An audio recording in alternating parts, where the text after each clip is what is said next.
প্রথমত আমি একজন মেয়ে, মেয়েদের সুরক্ষা নিরাপত্তা এই রাজ্যে তো দেখতেই তো পাচ্ছেন একদমই কম। সেই হিসাবে আমরা চাই যারা এই পড়াশোনা করছে, আমাদের মা বাবা চাষবাস করে খায়, তারা জানে একটা বাচ্চা তাদের পড়াশোনা করাতে তাদের কতটা খরচ। পড়াশোনা করার পরে যখন তারা কোনো একটা কাজবাজ পায় না, তখন এই সরকার তো চাইবে না, তাই না? আচ্ছা আপনি বলুন, একটা মহিলার মারা গেলে তার সাথে এই অবস্থা হলে, ঠিক আছে, আপনি কি তাকে গিয়ে আশ্বাস দেবেন, নাকি গিয়ে বলবেন আমি তোমাকে হচ্ছে 10 লাখ টাকা দেবো, তুমি এগুলো চাপা দাও?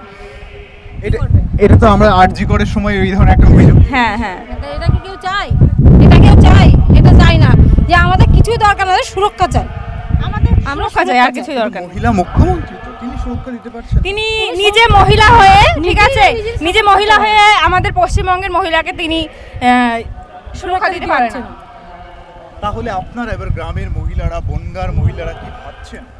পরিবর্তন চাই, এটাই ভাবছি ভাবছি। বলেই তো এই পর্যন্ত এসেছি। ভাবছি বলেই তো এই পর্যন্ত এসেছি। কালকেও গেছি আমরা বাগদায়, আজকেও এসেছি। পরিবর্তন আসবে, অবশ্যই আসবে।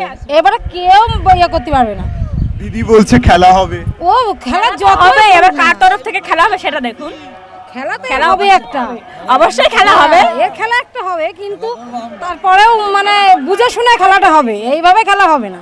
চাইছে দিদি, পরিবর্তন চাই। কেন চাইছেন? কেন চাইছে? আমাদের ছেলে মেয়ে, দেশের নারী সুরক্ষা, তারপরে আমাদের ছেলে মেয়ে যাতে চাকরি বাকরি পায়, আমাদের এইগুলো আমাদের দরকার। বনগাঁর মানুষ এবার বিজেপিতে ভরসা রাখবে? ভরসা আছে, মোদিজিতে ভরসা? ভরসা।